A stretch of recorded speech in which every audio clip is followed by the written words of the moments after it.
Every game's different. Depends on what they're doing out of certain personnel groups, what we feel the game will be like. So it's week to week from a game plan standpoint, and that can shift once we're in the game. What do you like about having him out there? He's versatile. JP, he can play multiple spots. He's good in man coverage. He's a really good blitzer. He's good in zone coverages. He's a physical player, so he's been he's really good in that regard. How did you feel Nick Martin did in his first action linebacker? I thought he did good. I think it was like 14 snaps. Had a lot of production. Had one play that I'm sure he wishes he had back also. But for a first time out, I thought it was pretty good.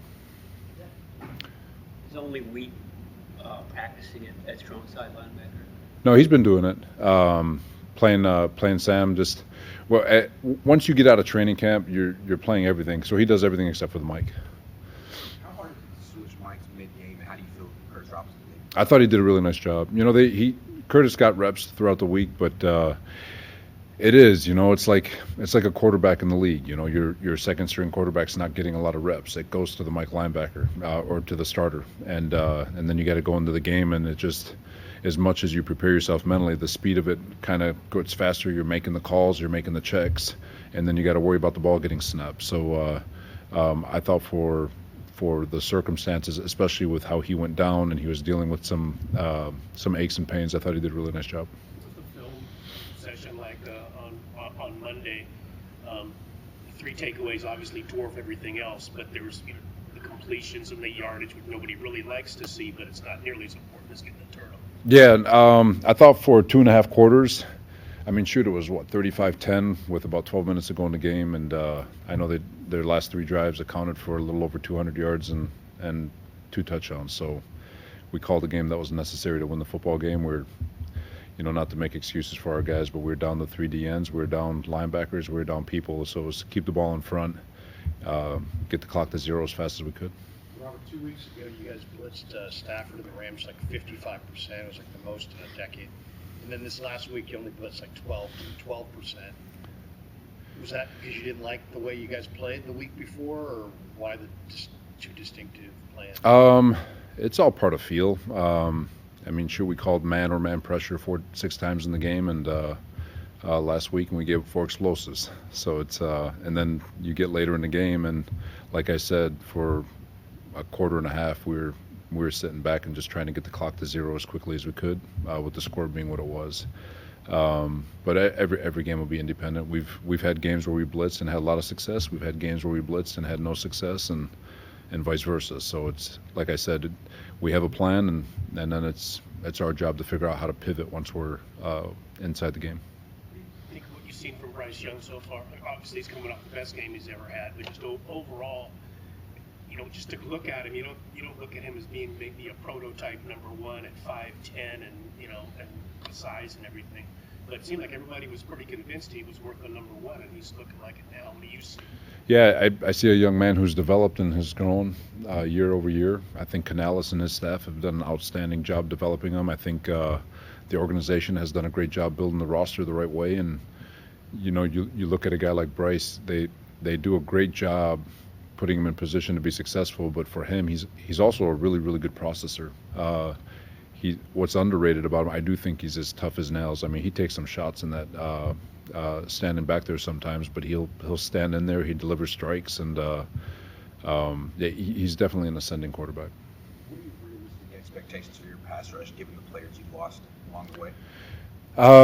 The expectation is no different whether you have, no matter who's out there. It's to step on the gas and give us everything you've got. And I know Jacoby was getting rid of the ball pretty good last week, and again, it was easy. They were taking a lot of things underneath, which we were giving them. But yeah, our expectation doesn't change. We expect to win our one-on-ones. We expect to take advantage of our opportunities. We expect to be relentless, violent, and play with elite strain and effort. And that's the expectation. And if you can do that, we feel like we'll have a good result.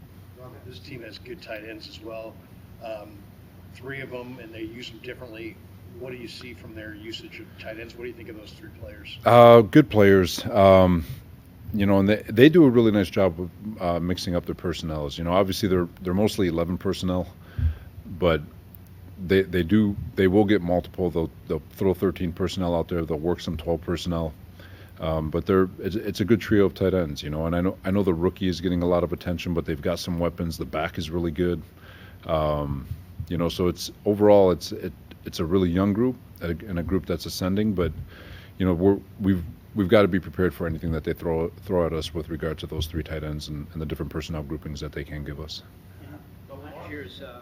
The last year's season opener, Christian McCaffrey was a surprise scratch about 90 minutes before you guys played the 49ers. Can you share with us your kind of reaction, how the team reacted to that news? Did you know that that was a possibility? And I mean, no, Christian McCaffrey would seem to be a good news for a New York Jets defense.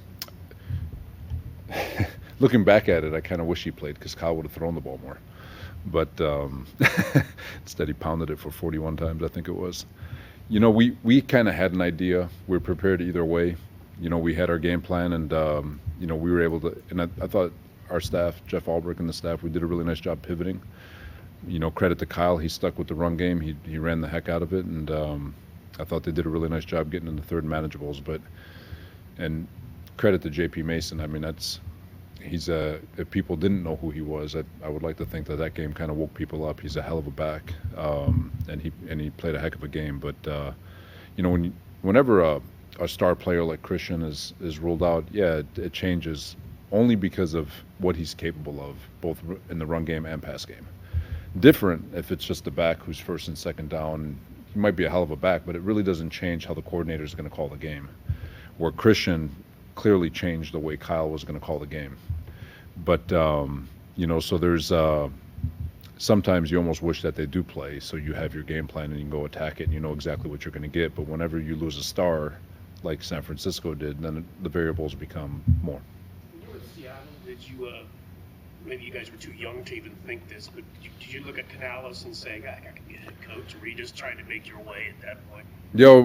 Canales is an outstanding human. I don't know if you've ever had a chance to interact with him, but he's an outstanding. Him and his family are fantastic. And you know, we were both QCs. Obviously, he was on the offensive side of the ball, just trying to find our way. And you know, he's always been a team first servant, never looking for his next job, never looking for opportunities. And I think he's one of those guys that when the opportunity showed up, he took it. He's made the most out of every opportunity he's ever gotten, and he's a heck of a football coach, and you can see it in the way this team is developed. I mean, give him and Dad Morgan a lot of credit. You know, this organization was in the dumps not so long ago, and they are slowly climbing out, and they're building it the right way. And you know, so it's pretty cool to see.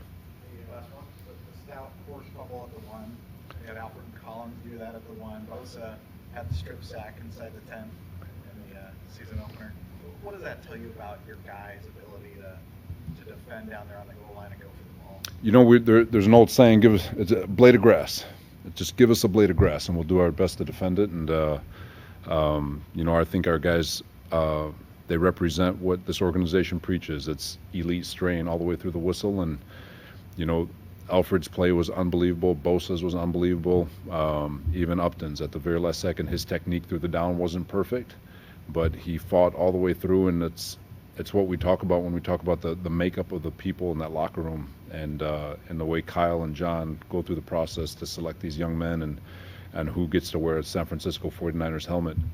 They're made of the right stuff, and those are the individuals who will strain all the way through, no matter what the situation is, no matter what the down and distance is, no matter what the score is or where it's at in the game. We've got a locker room full of individuals that are going to do everything they can to win every down. All right, thanks, guys.